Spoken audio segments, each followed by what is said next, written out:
Avant de signer un prospect pour qu'il devienne client, il faut d'abord le démarcher. Mais pour cela, vous devez respecter des étapes absolument essentielles. La première étape, c'est de rester en tout point, à tout moment, professionnel.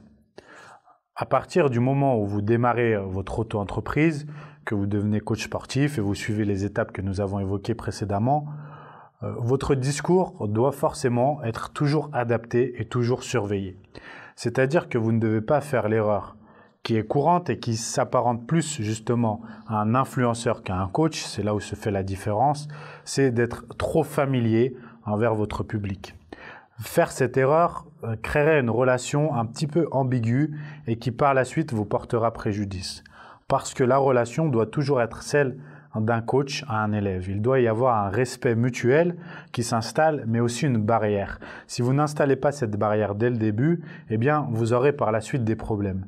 Et c'est ce que font par moments les coachs peu avertis, comme ça a été mon cas parce que j'ai démarré jeune, avec un discours très familier, parfois pas professionnel, attention, qui ne manque pas de respect, mais qui est un peu trop familier, comme on parlerait à un ami, à un copain ou dans la vie personnelle, eh bien, si vous n'installez pas cette barrière et si vous n'avez pas ce discours professionnel, vous aurez beaucoup moins d'impact, vous aurez beaucoup moins de résultats et surtout, vous aurez beaucoup plus de mal à vous faire respecter.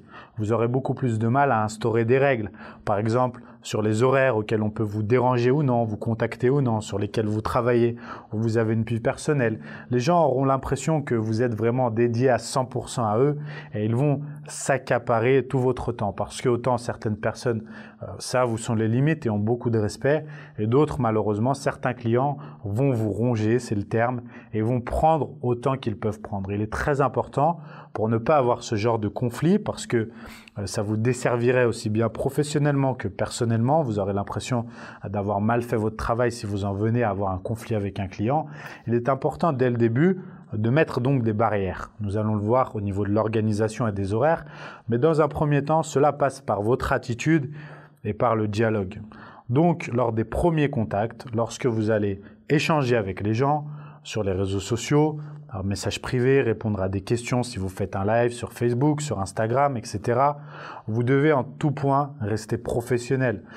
Un exemple tout bête, pas de surnom, pas de mots trop familiers, vous devez avoir un langage approprié. On ne parle pas d'employer non plus de grands mots qu'on n'emploie plus depuis le XVIIIe siècle, mais de ne pas dire de termes trop familiers et de faire attention comme vous vous exprimeriez lors d'un entretien d'embauche ou dans un travail de banquier en l'occurrence ou de comptable. Au début, lors de vos premiers rapports, vous devez vraiment avoir cet aspect professionnel tout en gardant dans la discussion la légèreté d'un coach sportif sur les sujets que vous abordez, bien entendu. Mais rester professionnel, c'est absolument important. Et là encore, un effort primordial qui malheureusement à notre époque fait bien souvent défaut et tout de suite vous qualifiera malheureusement péjorativement, c'est l'orthographe. Vous devez faire attention à votre orthographe. Parce que sur les réseaux sociaux, si chaque fois que vous postez, chaque fois que vous faites une story, vous faites des fautes, eh bien, ça ne sera absolument pas professionnel. Certes, une partie du public ne fera pas attention, peut-être parce qu'eux-mêmes font des fautes ou ils n'y portent que peu d'intérêt, mais plus vous allez évoluer par la suite et plus ça vous portera préjudice. Si vous voulez faire des partenariats ou travailler avec de grandes marques ou développer une société et coacher des gens avec un panier de plus en plus élevé, c'est-à-dire un pouvoir d'achat plus élevés, qui sont en général des gens plus attentifs aux détails, plus qualifiés, plus cultivés, eh bien ces gens-là seront très attentifs à ces détails et notamment l'orthographe qui au final ne devrait pas être un détail malgré que ça le devienne de plus en plus. Il est absolument essentiel de bien écrire et de bien s'exprimer. Bien sûr, ce n'est pas toujours inné.